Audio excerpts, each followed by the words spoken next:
شروع اللہ کی پاک اور بابرکت نام سے جو بڑا مہربان نہایت رحم کرنے والا ہے۔ ہونٹ خشک رہتے ہیں تو پالک کھائیں، جسم کی کمزوری ہے تو بادام کھایا کریں، اگر سر درد رہتا ہے تو دالیں پکا کر کھائیں، بال گرتے ہیں تو انڈے کھائیں، خون کی کمی ہے تو سرخ لوبیا کھائیں، اگر ہاضمہ خراب ہے تو پانی میں لیمو ڈال کر پئیں، اگر کان بہتا ہے تو سفید پیاز کا پانی اور سرسوں کا تیل ملا کر اپنے کان میں ڈالیں۔ بلڈ پریشر نارمل رکھنا ہے تو روزانہ صبح ایک لہسن پر شہد لگا کر کھایا کرو۔ نیم گرم دودھ میں زیتون کا تیل ڈال کر پینے سے قبض کھل جاتی ہے۔ اگر جسم میں بے چینی محسوس ہو تو کیلا کھا لو۔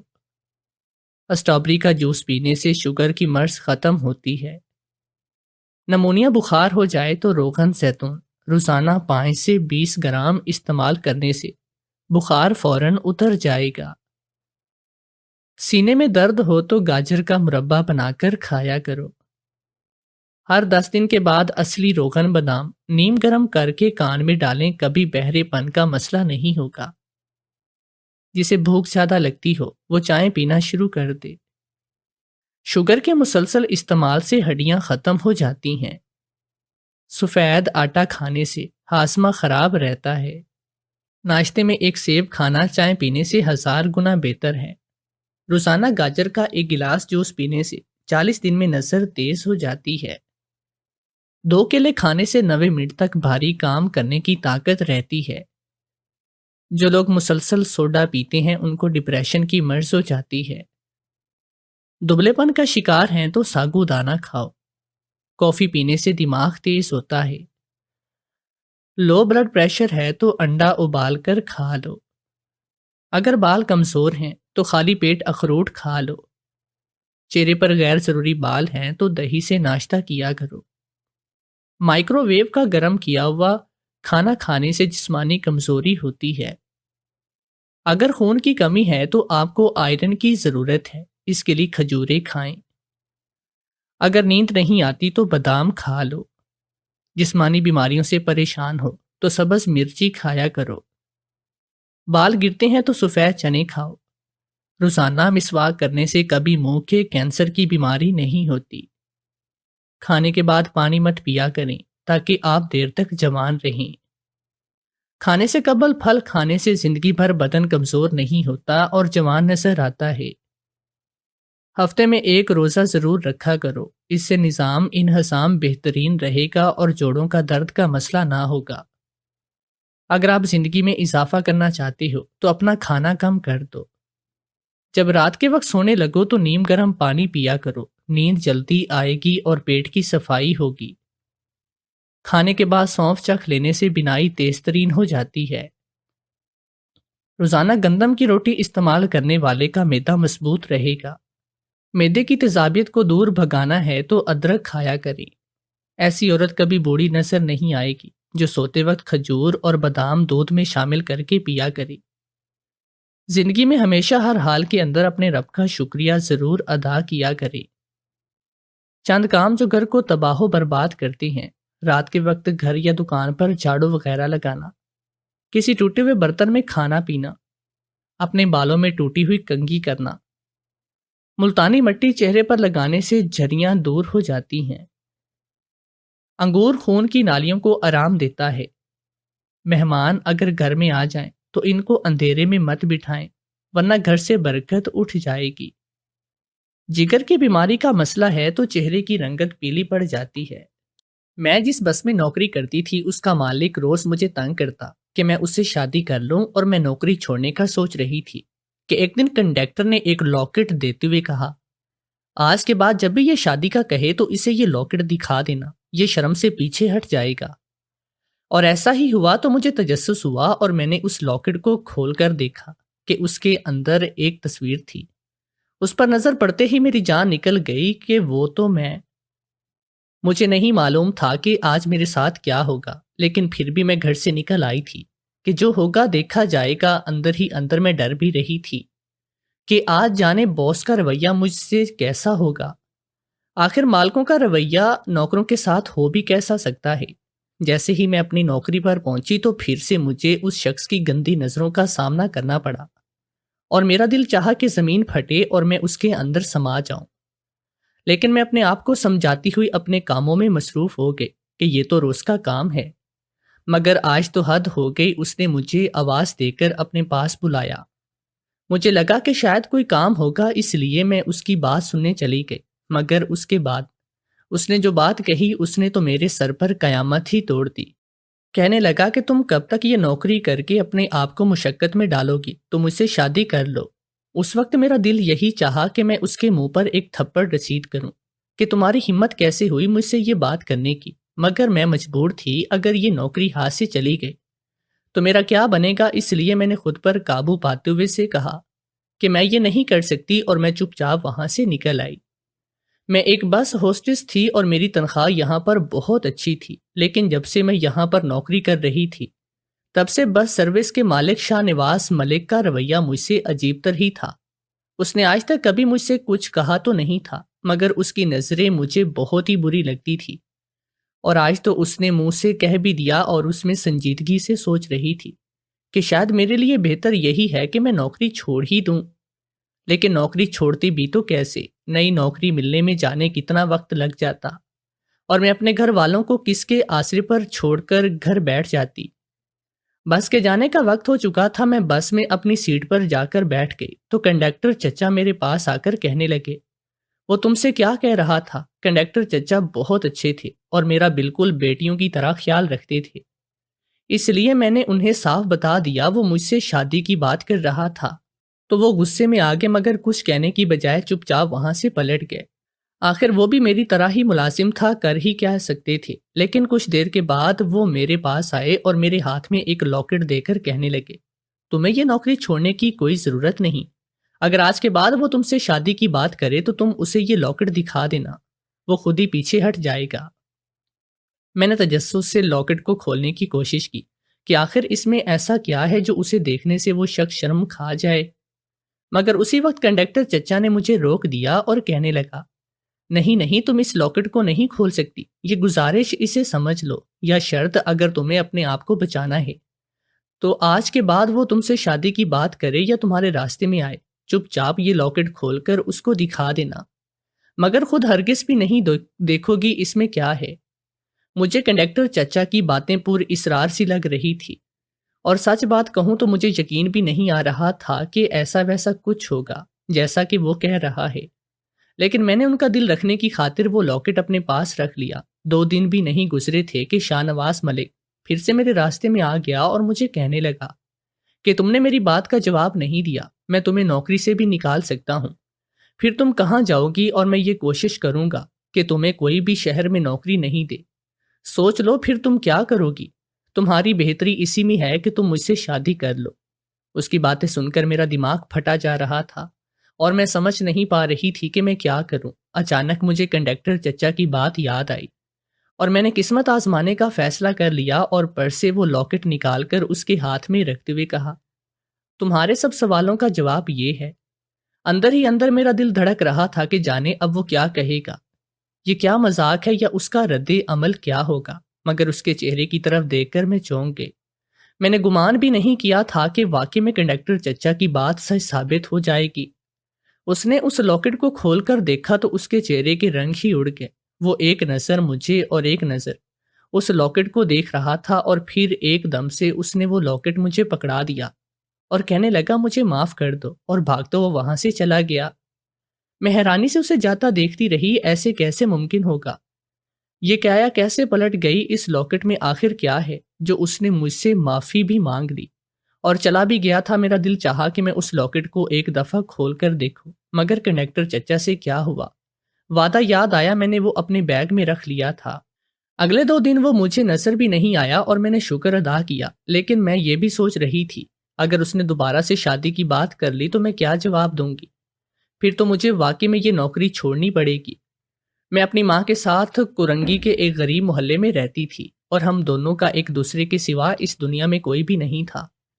میری ماں نے محنت مزدوری کر کے مجھے پڑھایا تھا، لیکن انٹر کے بعد میں مزید تعلیم جاری نہیں رکھ سکتی تھی، اس لیے میں نے چھوٹی موٹی نوکریاں کرنا شروع کر دی۔ لیکن دن بدن بڑھتی مہنگائی کی وجہ سے یہ ممکن نہ ہو سکا کیونکہ مجھے بہت تھوڑی تنخواہ دی جاتی تھی۔ پھر میں نے ایک اخبار میں اشتہار دیکھا کہ بس ہوسٹس کی ضرورت ہے، ان کو زیادہ پڑھی لکھی ہوئی لڑکی کی ضرورت بھی نہ تھی۔ پہلے تو میں نے سوچا کہ مجھے یہ تو نوکری ملے گی نہیں، لیکن پھر میں نے قسمت آزمانے کا فیصلہ کر لیا اور وہاں پر انٹرویو دینے چلی گئی، اور میری خوش قسمتی تھی کہ وہ مجھے وہاں پر نوکری مل گئی، اگرچہ میرا اس نوکری کا پہلا کوئی تجربہ نہ تھا، مگر تب بھی کنڈکٹر چچا کی مہربانی تھی کہ انہوں نے میری سفارش کر کے مجھے نوکری پر رکھوا دیا۔ ان سے جب میں نے وجہ پوچھی تو آپ تو مجھے جانتے بھی نہیں، تو اس نوکری کے لیے آپ نے کیسے میری سفارش کر دی؟ تو کہنے لگے مجھے تم میں اپنی بیٹی نظر آ رہی تھی، بس اس لیے میرے دل نے کہا کہ اس لڑکی کی مدد ضرور کرنی ہے، تو میں نے مالک سے سفارش کر کے تمہیں نوکری پر رکھوا دیا۔ اس دن کے بعد سے انہیں چچا ہی کہنے لگی تھی۔ وہ بہت ہی اچھے تھے اور مجھے بیٹی کی طرح ہی سمجھتے تھے، مگر کبھی کبھار مجھے ان کا رویہ کچھ پر اسرار اور مبہم سا لگتا تھا، ایسے جیسے کہ وہ مجھ سے کچھ چھپا رہی ہوں، اور کبھی کبھی ایسے لگتا کہ جیسے مجھ سے کوئی بات کرنا چاہتی ہیں، مگر میرے پاس آ کر وہ رک جاتی تھی اور بات کو ٹال کر کوئی اور بات شروع کر دیتی تھی۔ میں نے ایک دو بار ان سے پوچھنے کا سوچا، لیکن پھر خیال آیا اگر کوئی بات ہو گئی تو وہ خود ہی مناسب وقت پر کہہ دیں گے، تو مجھے ان کو تنگ کرنے کی کوشش نہیں کرنی چاہیے۔ اکثر جب میری شفٹ ختم ہو جاتی تھی تو وہ مجھے کہتے کہ چلو تمہیں میں گھر چھوڑ دوں۔ میں انہیں کئی بار کہا کہ آپ گھر کے اندر بھی آ جائیں، میں آپ کو اپنی ماں سے ملواتی ہوں، مگر وہ مجھے منع کر دیا کرتے تھے، دروازے کے باہر سے چلے جاتے تھے۔ میری نوکری کو 3 ماہ ہونے والے تھے، انہوں نے اب تک میری بہت مدد کی تھی اور مجھے ہر موقع پر سہارا بھی دیا تھا، اور اب وہ مجھے مالک سے بچانے کی کوشش بھی کر رہے تھے، لیکن آخر کب تک ایسا کرتے؟ آج تو جانے اس کے دل میں کیا آئی کہ وہ مجھ سے معافی مانگ کر چلا گیا، مگر کل کا اس کا پھر سے یہی رویہ ہوا تو میں کیا کرتی؟ اپنی بیمار ماں کے لیے دوائیوں کا بندوبست، گھر کے کرائے، راشن سے لے کر اور بھی بہت ساری ضروریات تھی جن کو مجھے اکیلے میں پورا کرنا تھا۔ اس لیے میں نے ٹھنڈے دل اور دماغ سے فیصلہ کیا اور سوچا کہ مجھے اپنی ماں کے لیے کڑوا گھونٹ پینا ہوگا، تو مجھے شادی بھی کسی سے تو کرنی ہے، تو اس سے کیوں نہ کر لوں۔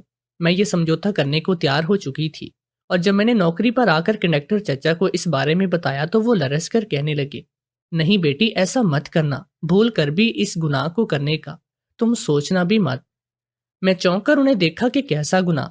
تو وہ سٹ بٹا گئے اور کہنے لگے، نہیں، وہ تو پہلے سے ہی شادی شدہ ہیں، تو تم کسی اور لڑکی پر سوتن بن کر جاؤ گی تو یہ گناہ بھی ہوگا، اس لیے کہہ رہا ہوں کہ اس سے شادی کا سوچنا بھی تم مت۔ مجھے لگا کہ انہوں نے صاف طور پر بات پلٹ دی، لیکن پھر میں نے سوچا کہ اگر وہ دوبارہ سے مجھ سے یہی بات کہے تو میں کیا کہوں گی؟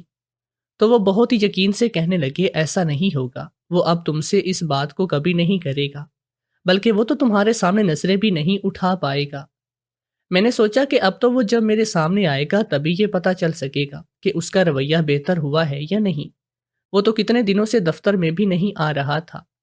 ایک ہفتے کے بعد آخر میں نے اسے دیکھا، اور جب میں بس میں داخل ہونے لگی تو وہ جلدی سے میرے پاس آیا اور مجھے کہنے لگا کہ مجھے تم سے ایک بہت ضروری بات کرنی ہے، میری بات سن لو۔ اس پل اس کی نظریں واقعی میں جھکی ہوئی تھی اور وہ مجھے نہیں دیکھ رہا تھا۔ میں نے پریشان ہو کر پوچھا، آپ کو کیا بات کرنی ہے؟ اس سے پہلے کہ میں اس کے ساتھ اس کے دفتر میں جاتی، جلدی سے کنڈکٹر چچا بیچ میں آ کر کہنے لگے کہ بس کی روانگی کا ٹائم ہو گیا ہے، تم جلدی سے چلو، مسافر انتظار کر رہے ہیں۔ وہ میری کوئی بھی بات سنے بغیر میرا بازو پکڑ کر مجھے بس کے اندر لے گئے، اور اس وقت بس چل پڑی تھی۔ مجھے سمجھ میں نہیں آ رہا تھا کہ یہ کیوں نہیں چاہتے کہ میری اس سے بات ہو۔ مجھے کہنے لگے، جو لاکٹ میں نے تمہیں دیا تھا وہ تم مجھے واپس کر دو، میں چاہتا تھا کہ تمہارا کام ہو جائے اور تمہیں پریشانی نہیں کرنی پڑے، تو تمہارا کام ہو گیا، تو اب تم اسے مجھے واپس دے دو۔ میں نے معذرت کرتے ہوئے کہا کہ وہ لاکٹ تو میرے دوسرے پرس میں تھا، اور وہ پرس آج میں گھر پر ہی چھوڑ آئی ہوں، آپ فکر نہ کریں، میں کل لا کر دوں گی۔ لیکن یہ میں ضرور سوچنے پر مجبور ہو گئی تھی کہ آخر انہیں اس لاکٹ کی ضرورت کیا تھی، آخر اس میں ایسا کیا تھا؟ شام کے 5 بجے تک میری شفٹ ختم ہو جاتی اور میں گھر کو جانے لگی تو مالک پھر سے میرے راستے میں کھڑا تھا اور مجھے کہنے لگا کہ مجھے بس تم سے یہ جاننا ہے کہ وہ لاکٹ جو تمہارے پاس تھا وہ کہاں سے آیا تھا۔ میں جھوٹ تو نہیں بولنا چاہتی تھی، لیکن میرے منہ سے بے اختیار نکل گیا کہ وہ لاکٹ میرا ہے، لیکن آپ اس کے بارے میں کیوں جاننا چاہتے ہیں؟ میں نے اس کے چہرے پر ہوائیاں اڑتی دیکھی، وہ لرزتے ہوئے کہنے لگا، کیا میں اس لاکٹ کو ایک بار پھر سے دیکھ سکتا ہوں؟ میں نے اسے بھی وہی کہا جو کنڈکٹر چچا سے کہا تھا کہ آج وہ لاکٹ میرے پاس نہیں، کل میں لے کر آؤں گی، اور میں واپسی کے راستے پر چل دی۔ سارے راستے میں یہی سوچتی رہی، آخر اس لاکٹ میں ایسا کیا ہے جو یہ دونوں ہی اس قدر اس کے پیچھے پڑے ہیں۔ میں نے اب تک اسے کھول کر دیکھا بھی نہیں تھا، لیکن میرا تجسس انتہا کو پہنچ چکا تھا۔ آخر اس میں ایسا کیا ہے؟ میں نے فیصلہ کیا کہ گھر جاتے ہی میں اس لاکٹ کو کھول کر دیکھوں گی کہ اس میں کون سا راز پوشیدہ ہے جس کی وجہ سے وہ بگڑا شخص سدھر گیا۔ گھر آتے ہی میں نے اپنے پرس سے وہ لاکٹ نکالا، اس کو کھول کر دیکھا تو میری آنکھوں کو یقین بھی نہیں آیا۔ اس کے اندر جو تصویر تھی وہ میری ماں کی تھی۔ میری اماں کی جوانی کی تصویر اس لاکٹ کے اندر کیا کر رہی تھی، اور یہ لاکٹ کنڈکٹر چچا کے پاس کیوں تھا؟ بہت سارے سوالات ایسے تھے جنہوں نے میرے ذہن کو الجھا کر رکھ دیا تھا۔ یہ صورتحال بجائے سلجھنے کے اور الجھ چکی تھی۔ اب کہ میں نے غور سے اس لاکٹ کو دیکھا تو میں چونک گئی، اور مجھے خود پر افسوس ہوا کہ میں نے پہلے اسے دھیان سے کیوں نہیں دیکھا۔ شاید اپنی پریشانیوں میں غور ہی نہیں کر پائی تھی کہ یہ تو ویسا ہی لاکٹ تھا جیسا کہ میرے گلے میں موجود ہے۔ شاید یہ ایک جیسے دو لاکٹ تھے۔ میرے گلے میں جو لاکٹ تھا اس میں میرے بابا کی تصویر تھی، اور اب مجھے یہ سمجھ نہیں آ رہی تھی کہ یہ سب چل کیا رہا ہے۔ میرے گلے میں جو لاکٹ تھا اس میں میرے بابا کی تصویر تھی، اور اب مجھے یہ سمجھ میں نہیں آ رہی تھی کہ یہ سب کیا چل رہا ہے۔ اماں کی تصویر والا لاکٹ کنڈکٹر چچا کے پاس کیوں تھا؟ میرا دل چاہا کہ میں یہ بات سیدھا جا کر امی سے ہی پوچھ لوں، لیکن ان کی طبیعت پچھلے کچھ دنوں سے کافی خراب تھی، اور میں ان کو پریشان بھی نہیں کرنا چاہ رہی تھی۔ اب ان سب سوالوں کا جواب تو کنڈکٹر چچا ہی دے سکتے تھے۔ اگلے دن جب میں کام پر گئی تو میں نے دیکھا کہ وہ کچھ دور کھڑے مالک سے بات کر رہی ہیں۔ ان دونوں کا دھیان دوسری طرف تھا، اور میں جیسے ہی ان کے قریب پہنچی تو اپنا نام سن کر چونک گئی۔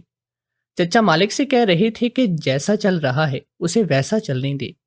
اگر یہ راز آپ کی ماں کو پتہ چل گیا تو آپ بھی جانتے ہیں کہ وہ کیا کر سکتی ہے۔ میں نہیں چاہتا تھا کہ اس بچی کے سامنے کوئی یہ بات بھی آئے۔ اگر آپ اس کی مدد کرنا چاہتے ہیں تو اس کو اپنے دفتر میں نوکری دیں۔ اس سے پہلے کہ وہ دونوں مڑتے میں وہاں سے چلی آئی، اور مجھے یہ سمجھ میں نہیں آ رہا تھا کہ آخر یہ میرے بارے میں بات کیوں کر رہی ہیں۔ کون سا ایسا راز ہے جو مجھے پتہ نہیں چلنا چاہیے؟ میں نے سوچا کہ مجھے چپ ہو کر حالات کو سمجھنا چاہیے، جو بھی ہوگا وہ سامنے آ ہی جائے گا۔ کچھ دیر کے بعد ملک شاہ نواز میرے پاس آ کر کہنے لگا کہ تم اچھی لڑکی ہو، تم یہ بس ہوسٹس کی نوکری ڈیزرو نہیں کرتی۔ میں آج سے تمہیں اپنے دفتر میں نوکری دے رہا ہوں۔ میں نے آج سے پہلے تمہارے ساتھ جو بھی رویہ رکھا تو مجھے اس کے لیے معاف کر دینا، میں بہت شرمندہ ہوں۔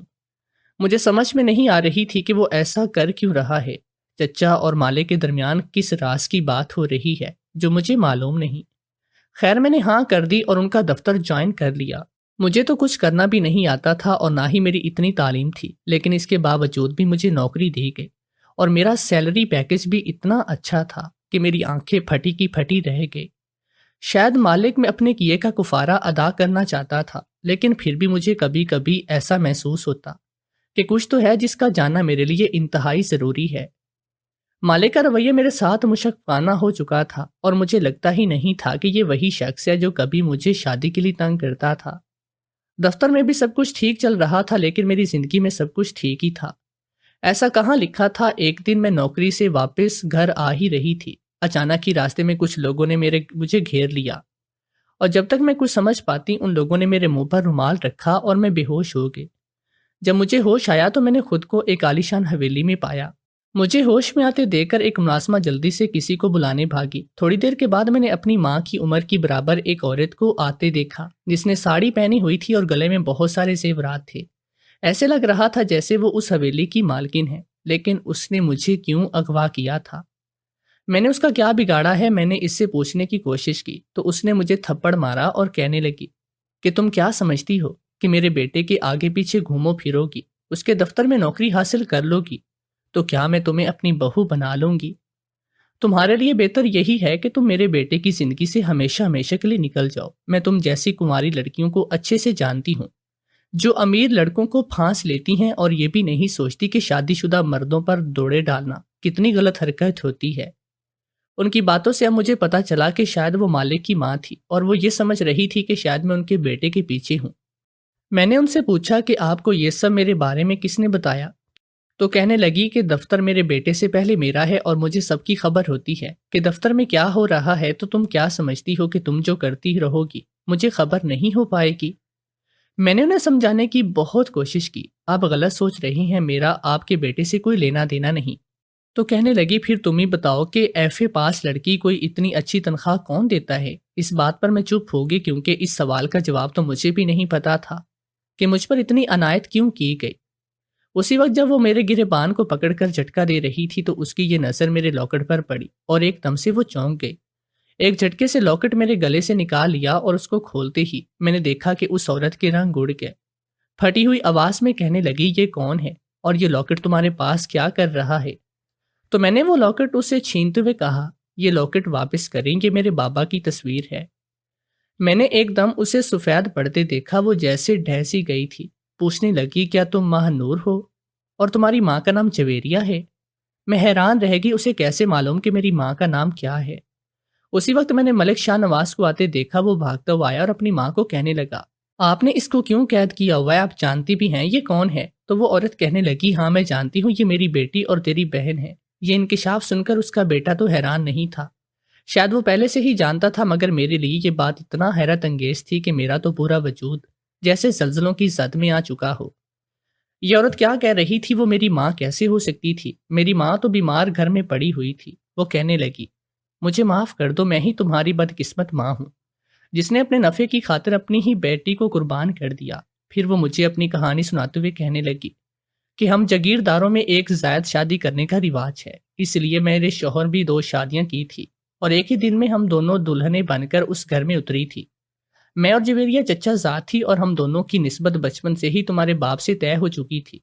میں جانتی تھی کہ ہم میں سے جو پہلے بیٹے کو جنے گی وہی حویلی کا وارث بنے گا اور اس کی ماں کی حویلی میں حکومت ہوگی۔ میں یہی چاہتی تھی کہ میرے گھر پہلے بیٹے کی پیدائش ہو، لیکن یہ بھی قسمت تھی کہ ہم دونوں ایک ہی وقت میں امید سے ہوئی۔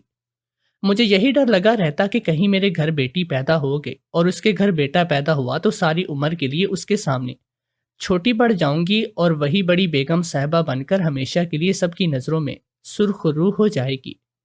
اس لیے میں نے ڈاکٹر کو بہت سارے پیسے دیے اور کہا اگر میرے گھر بیٹی پیدا ہو اور جویریہ کے گھر بیٹا تو ہم دونوں کے بچے بدل دینا۔ اور ایسا ہی ہوا، میرے گھر تمہاری پیدائش ہوئی اور جویریہ کے گھر شاہ نواز کی، مگر ڈاکٹر نے مجھے کہنے کے مطابق ہم دونوں کے بچے بدل دیے اور یوں میں نے شاہ نواز کو اپنا بیٹا بنا لیا۔ مجھے بڑی بیگم کہنے لگے اور میری عزت بہت زیادہ بڑھ گئی۔ جویریہ بہت اچھی تھی، اس نے مجھ سے کبھی مقابلہ کرنے کی کوشش بھی نہ کی اور وہ میری بیٹی یعنی کہ تمہارے ساتھ بھی بہت ہی خوش تھی اور تمہارا بہت اچھے سے خیال رکھتی تھی، لیکن میں اپنے لالچ میں اس قدر اندھی ہو گئی کہ تمہارا بھی نہیں سوچا اور مجھے یہی خیال ستایا اگر جویریہ دوسری بار حاملہ ہو گئی اور اس نے ایک اور بیٹے کو جنم دے دیا تو پھر میرا کیا ہوگا؟ کیونکہ میں تو اب کبھی ماں نہیں بن سکتی تھی۔ ڈیلیوری پر کچھ ایسی پیچیدگیاں ہو چکی تھی، اب مزید بچے پیدا کرنا ممکن نہیں تھا۔ ایسے میں جویریہ کا وجود اس گھر میں برداشت نہیں کرنا چاہتی تھی، اس لیے میں نے اس پر الزام لگوا کر اسے اس گھر سے نکلوا دیا۔ اتنے سالوں میں مجھے اس کی کوئی خیر خبر نہ تھی۔ ہاں کبھی کبھی مجھے خیال آتا کہ شاید میں اپنی بیٹی کے ساتھ غلط کر دیا ہے، جانے وہ میری بیٹی کو کس حال میں پال رہی ہوگی۔ اور آج دیکھو 22 سال کے بعد میری بیٹی میرے سامنے کھڑی ہے۔ ملک شاہ نواز کہنے لگے کہ مجھے اس حقیقت کا پہلے سے علم تھا کہ میرے بابا کی ایک اور بیوی بھی تھی۔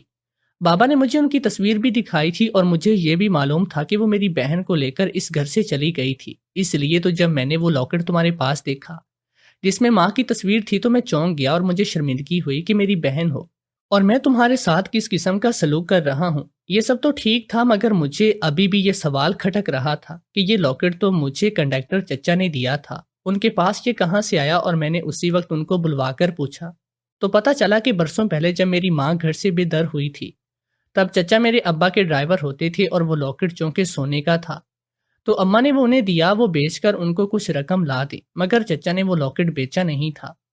اماں کو ویسے ہی پیسے دیے۔ جب سالوں کے بعد میں بس ہوسٹس کی نوکری کے لیے انٹرویو دینے آئی تو میرے گلے میں موجود لاکٹ سے انہوں نے پہچان لیا کہ میں کون ہوں، اور تبھی انہوں نے تب سے ہی میرا خیال رکھنا شروع کر دیا کہ میں ان کے مرحوم مالک کی بیٹی ہوں۔